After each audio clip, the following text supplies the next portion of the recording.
Seguimos en el Seminario de Innovación Educativa que organiza TICMAS en la Feria del Libro. El siguiente panel se llama Tecnología con propósito en la escuela y participan desde más lejos hacia más cerca de donde estoy yo, Camila Gómez Afanador, que es directiva académica en CESA, especializada en innovación educativa y formación de liderazgo.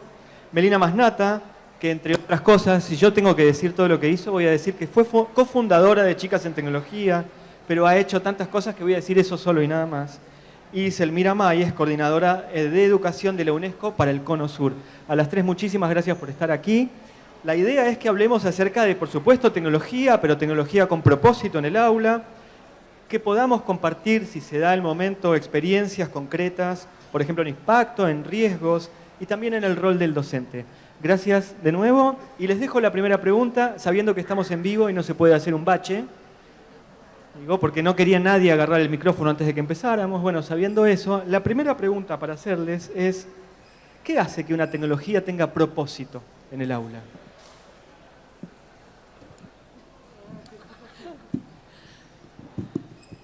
Así muy espontáneo. Yo señalaría 2 puntos, pero creo que esto pues tiene muchísimo de ancho como de largo, como decimos en Colombia.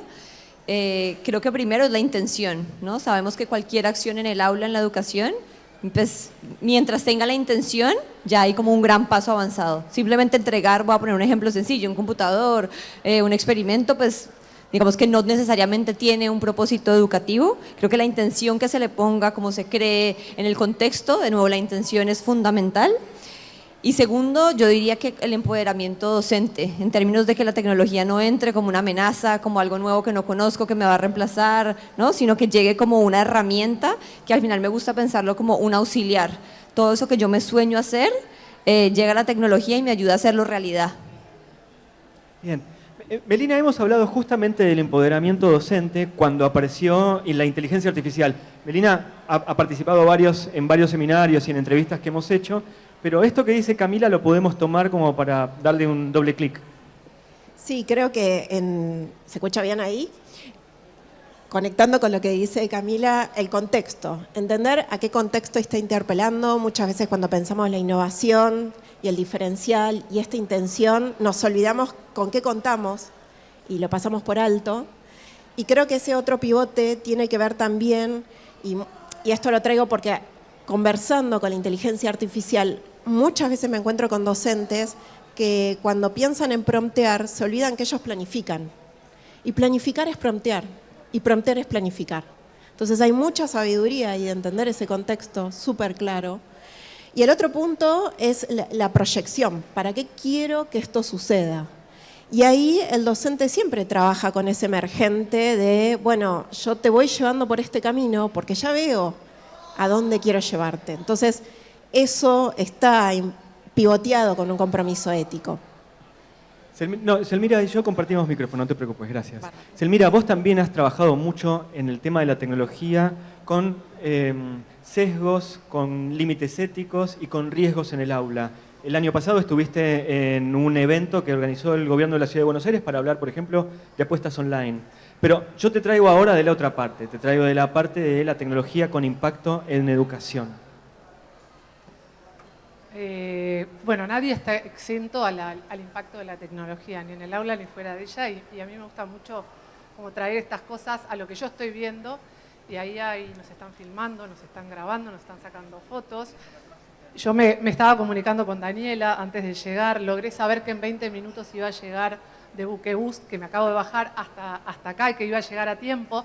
Entonces, yo creo que eso lo que me lleva a reflexionar y a reflexionar con quienes están acá es cómo podemos pensar en quedar ajenos al impacto de la tecnología en cualquiera de los ambientes que ocupamos, ¿no?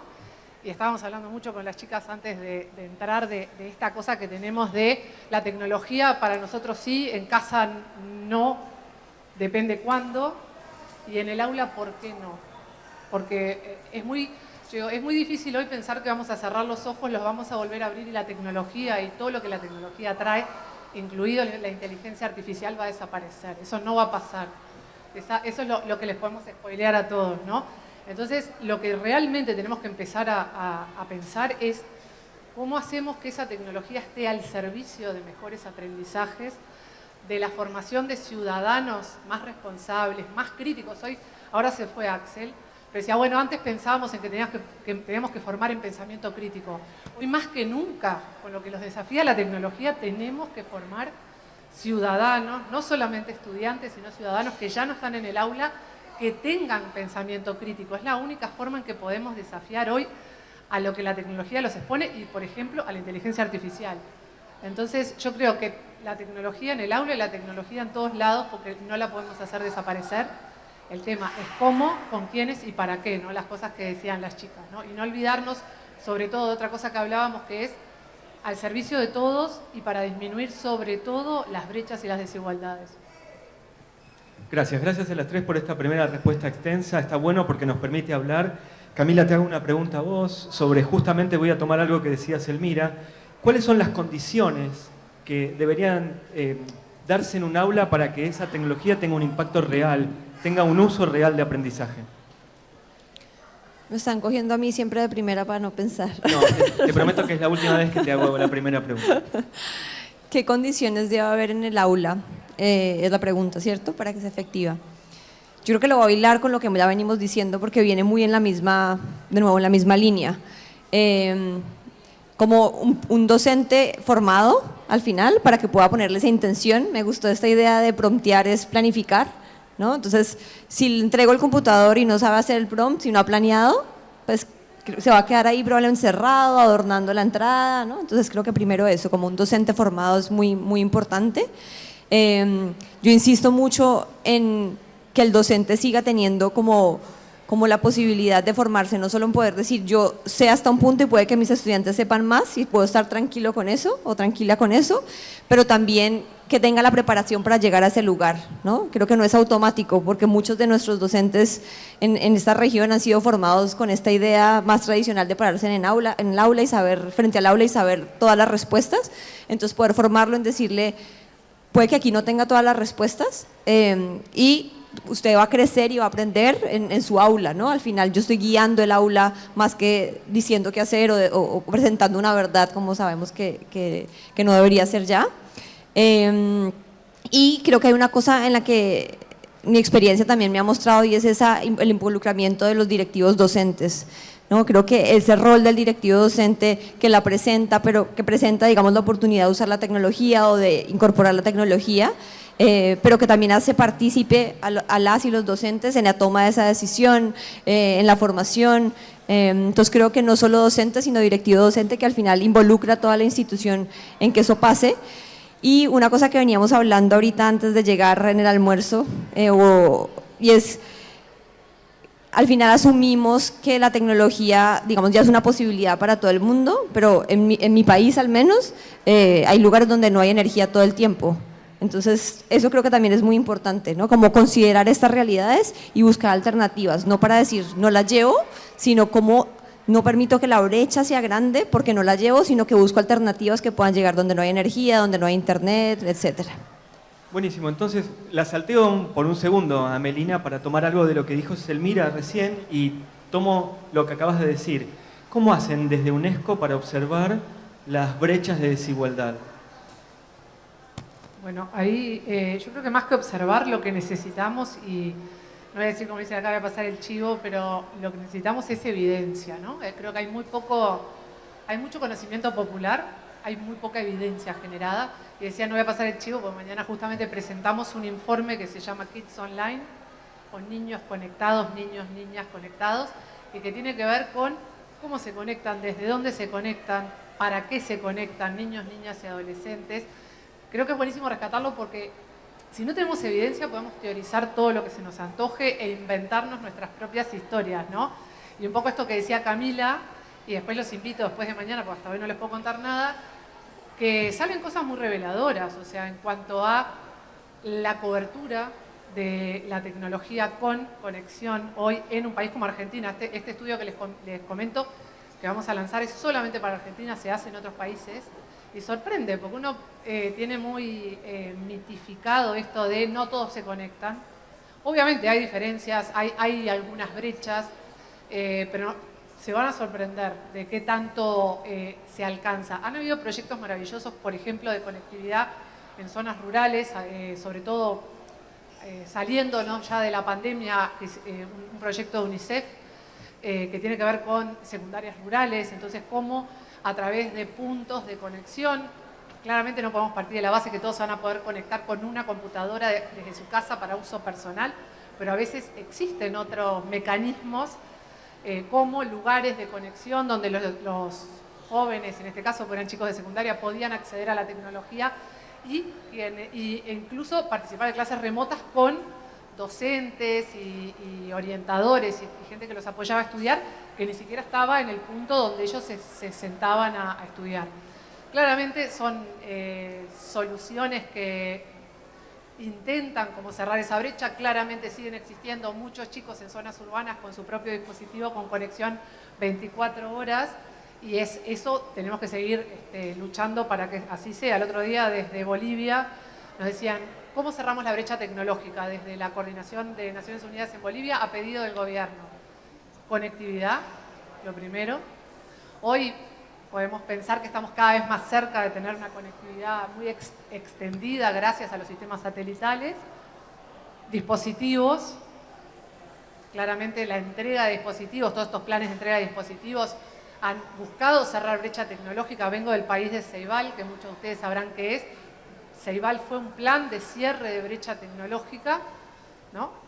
Y después de eso, llevémonos los dispositivos conectados a las escuelas y tengamos un propósito, ¿no? Esto que decían, empecemos a usar eso a favor de mejores aprendizajes, no solamente de estas cosas que comentaba Axel, de aprender a leer, aprender a escribir, aprender a calcular y aprender a ser buenos ciudadanos para el mundo de mañana. Falta muchísimo por hacer, pero yo creo que, sobre todo en términos de dispositivos y de conectividad, estamos un poquito más cerca. Nos falta muchísimo, creo, en todo lo demás. Gracias. Ahora sí, Melina, te hago una pregunta y voy a mezclar en la pregunta una palabra de negocios, porque vos siempre estás con ese doble juego de educación, pero también para el empleo. Y hablamos de tecnología, hablemos de innovación. ¿De qué forma la innovación no es un rebranding de lo que siempre hacemos? Paso. Dificilísima. Si querés, ¿qué condiciones? Te la bajo un poco porque tenés que hacer una tesis al final. Pero digo, ¿cómo hacemos para que eso no sea nada más que una marca, ¿no? Tal cual. Y creo que algo que tenemos que tener muy en cuenta es que hoy cuando hablamos de inteligencia artificial, y lo conecto porque es como el apogeo, el auge de volver a hablar de tecnología, hay mucho de percepción. Un tema muy grave y grande es la percepción que tenemos sobre la inteligencia artificial, como si fuera esta solución mágica, ¿no? Entonces, cuando hablamos de las condiciones para la innovación, yo siempre digo, lo primero es que cambie algo de tu realidad. No es comprar una fórmula mágica y vemos qué pasa, ¿no? Y mientras tanto sabemos que eso no permea, no transforma. Primero y principal porque no tenemos claro qué queremos que cambie. Cuando trabajo con equipos que desarrollan tecnología, lo primero que hay que tener claro es realmente qué queremos cambiar. Lo siguiente es con qué contamos. Esas son otras de las condiciones. Y un tercero que sí tiene que ver con el mundo áulico, ¿no? Y el mundo educativo y el mundo de la experimentación y la innovación, tiene que ver con la seguridad psicológica.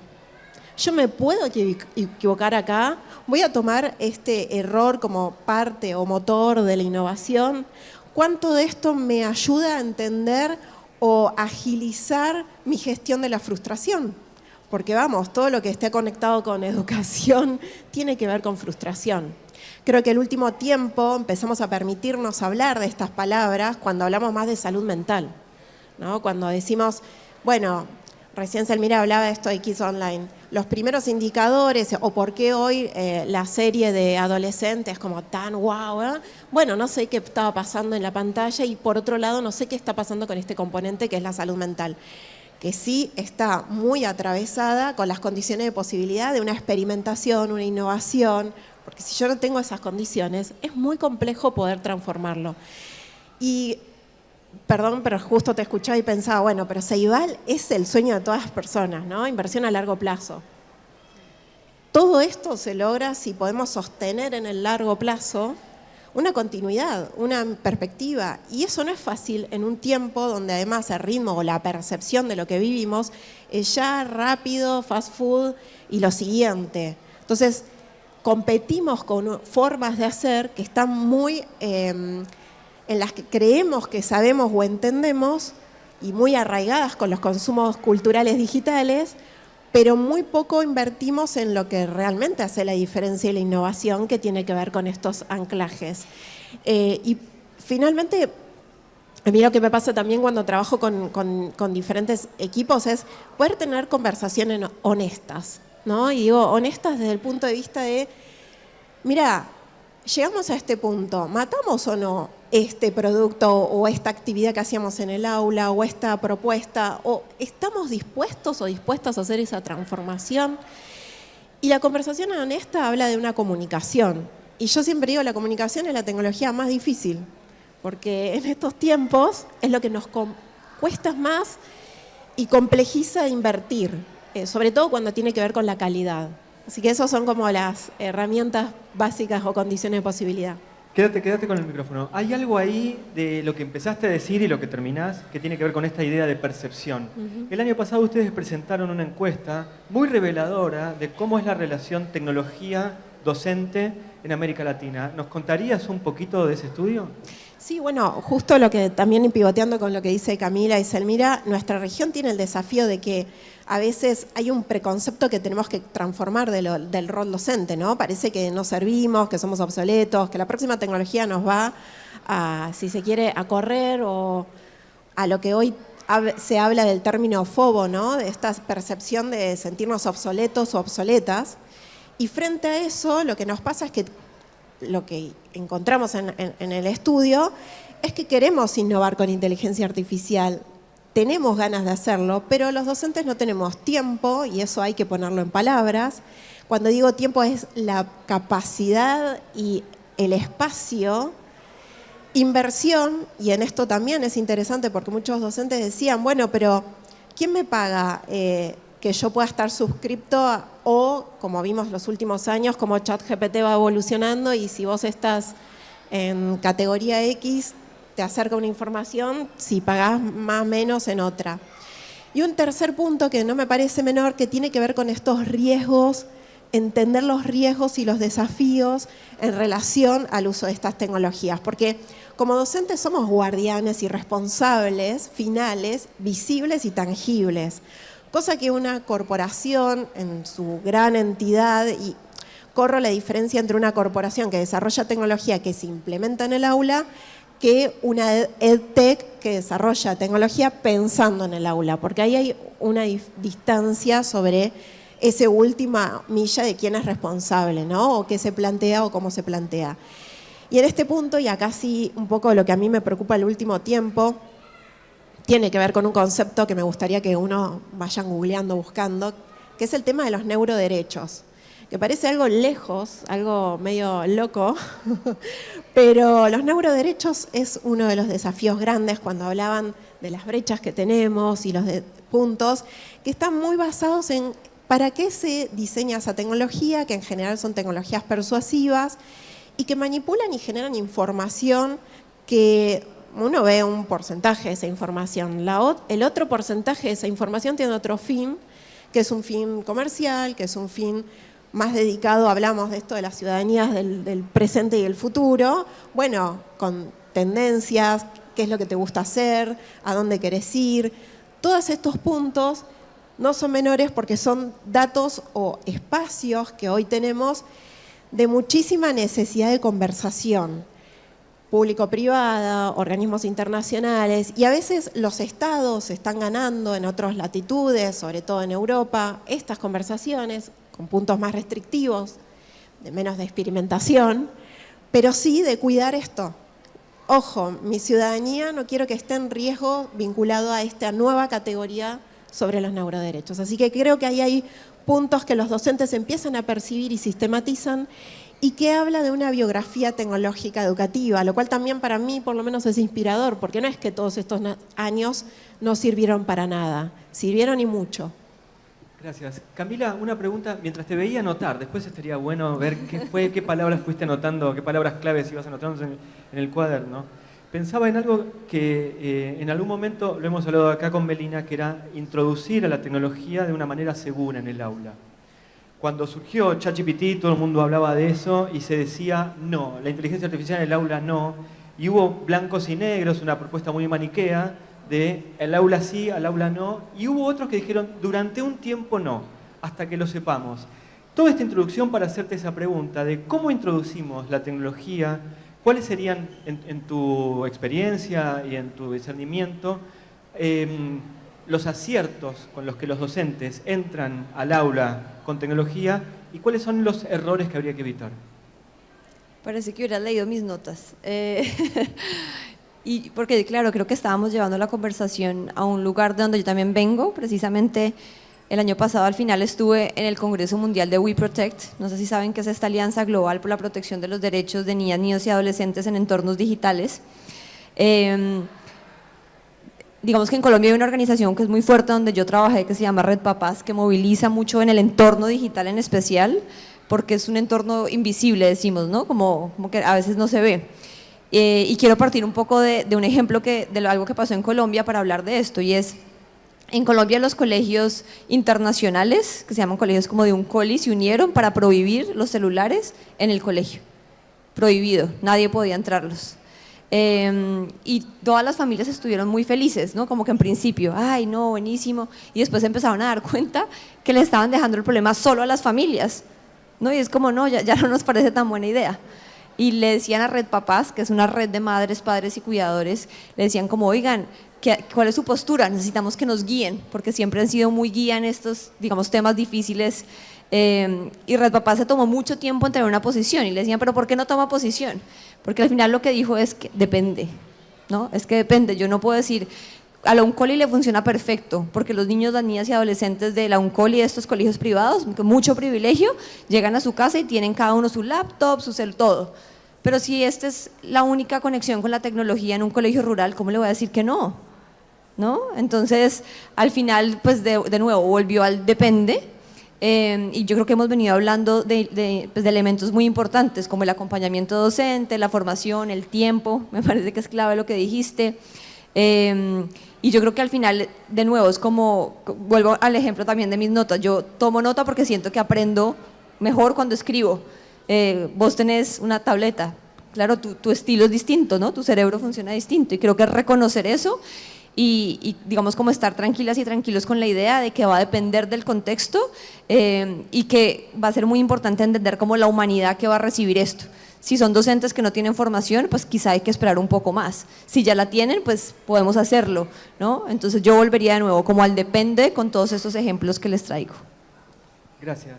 Bueno, Selmira, tomemos el guante de que nos acaba de tirar Camila y desde tu lugar has analizado muchas veces políticas públicas y políticas educativas. ¿Cómo ves esa situación de América Latina o de Conosur en todo caso respecto de la tecnología en el aula? ¿Qué estudios han hecho los gobiernos, los ministerios, las secretarías sobre pocos? Bueno, contanos. Bueno, yo hablaba de la evidencia hoy, decía, bueno, la importancia de tener evidencia. ¿Y qué es evidencia? Ir a territorio, saber qué está pasando, documentar, sistematizar, analizar. En educación yo creo que nos adolecemos mucho de no generar evidencia y de no sistematizar lo que se hace, ¿no?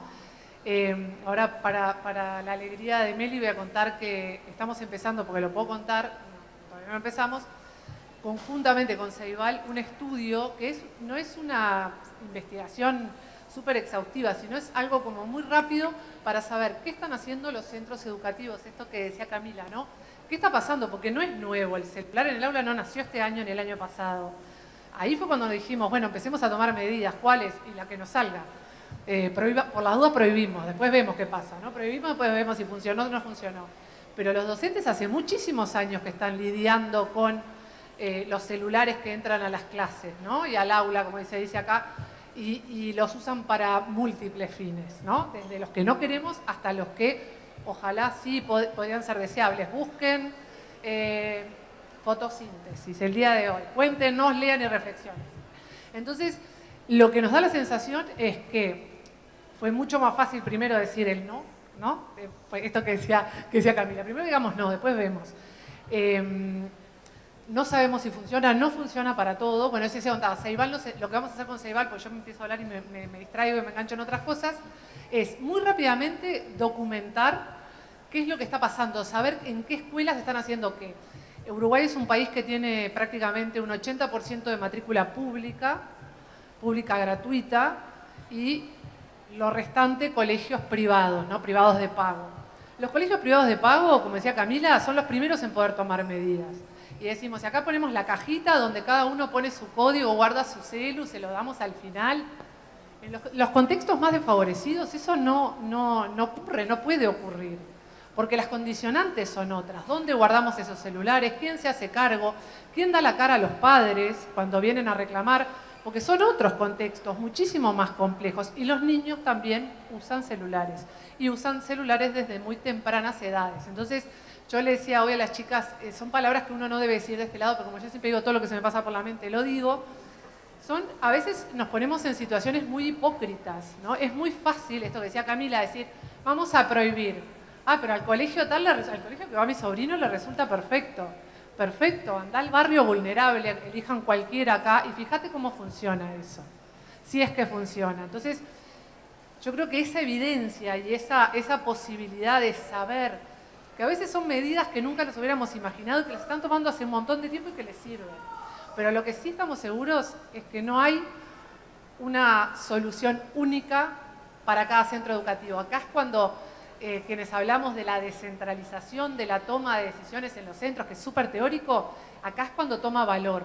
Tenemos que dejar que cada centro educativo encuentre la forma que mejor le acomode.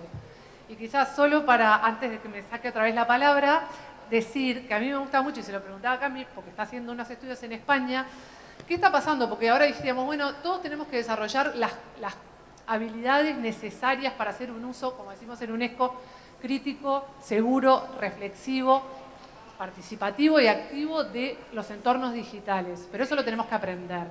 ¿Y dónde lo vamos a aprender si no es en el aula? Entonces, si nosotros sacamos la tecnología del aula, no hay otro lugar para que lo aprendamos. Y no solo los estudiantes, sino también las comunidades que nos rodean, los padres, los cuidadores. Entonces yo creo que hay algunos expertos que van en esa línea en España y que a veces vienen y nos sacuden así la cabeza. Y me gusta mucho leerlos porque es eso. Yo soy una convencida y hablo a título personal y no institucional. Si no enseñamos en la escuela, ¿dónde enseñamos? Si alguno tiene una idea, me la cuenta. Les quiero agradecer a las tres, les hago la última pregunta en general, ya estamos en tiempo, pero hemos hablado de inclusión de tecnología de impacto. En algún momento, alguna de las tres, creo que fue Camila, que decía muchas veces la tecnología, los estudiantes la usan con más conocimiento, pero lo voy a decir entre paréntesis. Que sepan más de tecnología no quiere decir que la sepan más profundamente, ¿no? Y no sé si fue Melina o Selmira que decían que hay que animarse a equivocarse, ¿no? Bueno, pero muchas veces esa tecnología que entra al aula no es tecnología preparada para la educación. Instagram, ChatGPT, TikTok. Y aparecen proyectos que son maravillosos en cualquiera de esas tecnologías, pero esa herramienta no está preparada para la educación.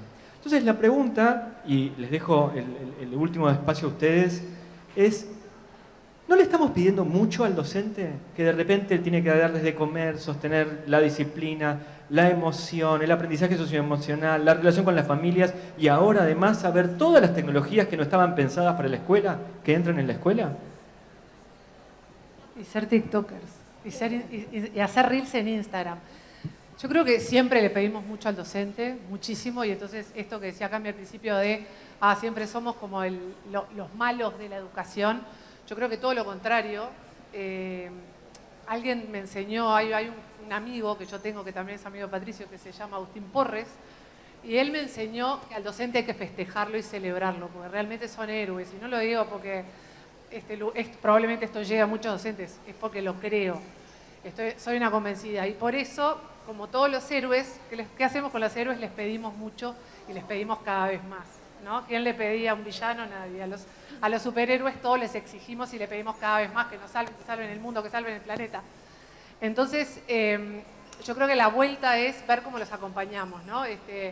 obvio hay que formarse, démosle los espacios en las horas de vida que tienen, ¿no? Los espacios de los sábados y los domingos. Facilitemos el acceso, no les pongamos un curso que sale miles y miles de pesos o de dólares que no lo pueden pagar.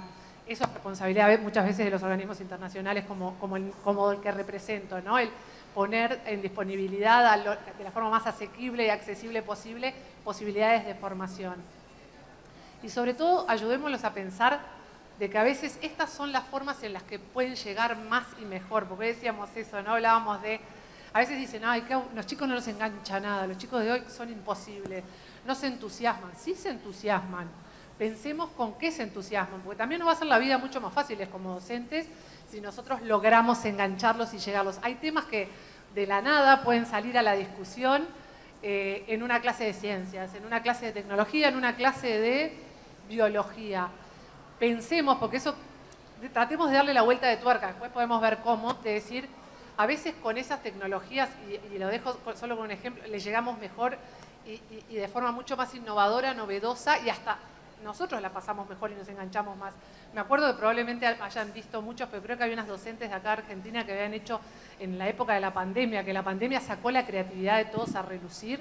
Hacían unos reels en Instagram, creo, porque no sé si TikTok estaba tan popularizado, y eran maravillosos. Y uno las veía experimentando, divirtiéndose y generando unos contenidos maravillosos. Entonces, pensemos si no podemos apoyarlos a ir más por ese lado. Quizás no todos vayan a ser TikTokers, no todos vayan a ser reels de Instagram. Hay muchos que hay muchos edutubers, generadores de contenidos recontra valiosos en YouTube y que son muy buenos y que ayudan mucho a los padres y a los docentes, déjenme decirlo. Entonces, por ahí pensemos que es por ahí el apoyo que les tenemos que dar a los docentes. Bueno, yo voy a contar rápido una experiencia de Joana Rojas, que en algún momento me escuchará, que es una docente. Ella trabaja en 6º y 7º grado y en prácticas del lenguaje. Hicieron con el proyecto institucional de novela histórica cómo pasar y hacer historietas, ¿no? En ese proceso ella identificó que sus estudiantes querían usar IA y que lo que tiene la IA hoy con todo lo que tiene que ver con el lenguaje más visual es que rápidamente crea imágenes. Bueno, los dos grupos se juntaron, eligieron, estuvieron indagando y demás. Ella les dio solamente 2 IA para que exploren, pero les dijo vayan y exploren otras también. Y lo primero que empezó a pasar es que la inteligencia artificial les empezaba a generar imágenes complejas, violentas. Porque pensemos, novela histórica, una guerra, ¿no?